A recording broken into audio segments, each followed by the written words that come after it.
बहुत समय पहले की बात है।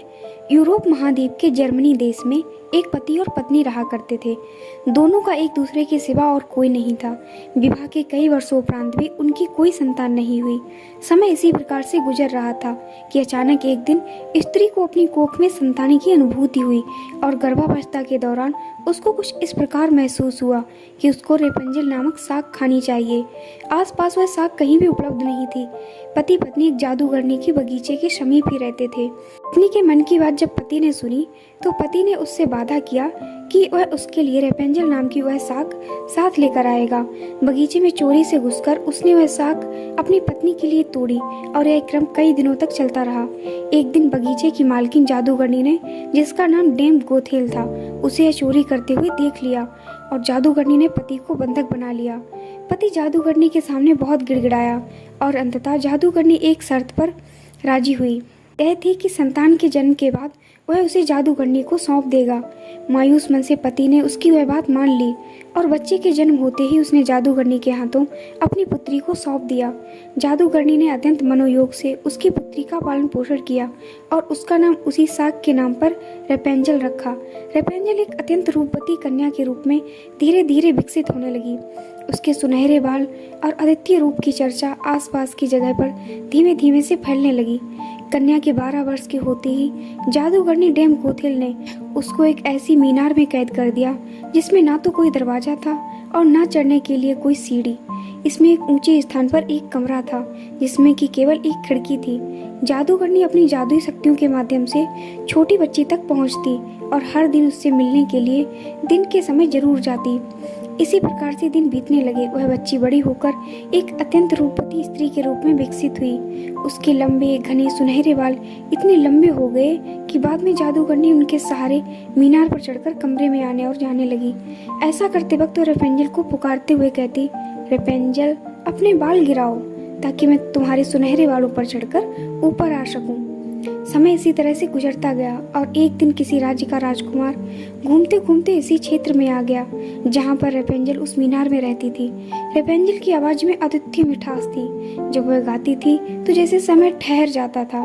एक दिन राजकुमार को टहलते टहलते एक मधुर आवाज सुनाई पड़ी। वह आवाज कहाँ से आ रही है, यह जानने के लिए जब राजकुमार मीनार के पास गया तो उसे दिखाई पड़ा कि ऊंची मीनार के ऊपर कमरे में एक सुंदर रूपवती स्त्री रहती है। उसकी इस मीठी आवाज को सुनकर राजकुमार उसकी तरफ अत्यंत आकर्षित हुआ और वह अपनी उत्सुकता पर काबू नहीं रख सका। उसने मन में ठान ली कि वह इस बंद मीनार में रहने वाली स्त्री, जिसकी आवाज इतनी मधुर है, के विषय में जान के ही रहेगा। एक दिन जब दिन के समय जादूगरनी रेपेंजल से मिलने के लिए आई तो उसने जादूगरनी को वह शब्द कहते और बालों के जरिए ऊपर चढ़ते हुए देख लिया। राजकुमार ने इसी प्रकार जब रात के समय रेपेंजल को पुकारा तो उसने उसे आने के लिए मीनार के सहारे अपने बालों को लटका दिया। ऊपर जाकर रेपेंजल से मिला। रेपेंजल और राजकुमार एक दूसरे से प्रेम करने लगे थे। दोनों ने मिलते ही एक दूसरे को पसंद कर लिया था और वह एक दूसरे के लिए अंतरंग सहचर बन गए। अतः राजकुमार ने रेपेंजल के सामने विवाह का प्रस्ताव रखा। रेपेंजल इस पर सहमत हुई और दोनों का मिलना जुलना धीमे धीमे बढ़ने लगा। जादूगर डेम गोथेल रोज दिन के समय रेपेंजल को मिलने के लिए आया करती थी। राजकुमार और रेपेंजल ने मिलकर एक योजना बनाई कि राजकुमार द्वारा दिए गए रेशम से रेपेंजल एक सीढ़ी बनाएगी जिससे कि वे दोनों उस जगह से भाग सकें।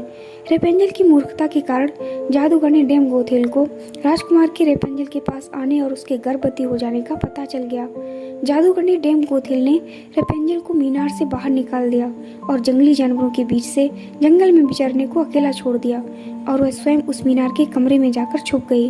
राजकुमार के चढ़ने के लिए उसने रेपेंजल के बालों को काटकर उन्हीं मीनार से बाहर लटका दिया ताकि राजकुमार ऊपर चढ़ सके और उसे कोई शंका ना हो।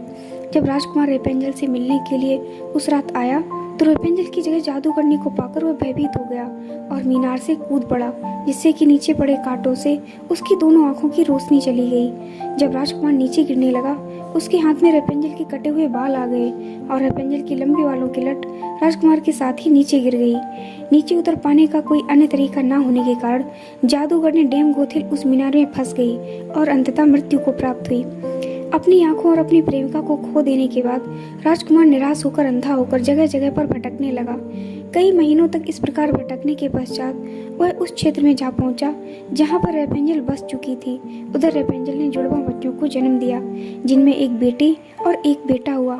इसी तरह कुछ समय तक एक दूसरे के बिछोह में रहने के बाद अंततः दोनों उसी राज्य में एक स्थान पर मिले और उनके मिलन से चमत्कार स्वरूप राजकुमार की दृष्टि वापस आ गई और रेपेंजल के लंबे सुनहरे बाल उसको वापस मिल गए और दोनों हंसी खुशी अपना जीवन साथ में बिताने लगे।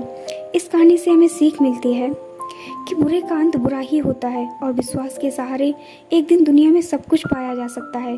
जिस तरह जादूगर ने गलत नियत से रेपेंजल को इतने साल कैद में रखती है, एक दिन उसे इसका दंड मिला और वह मारी गई।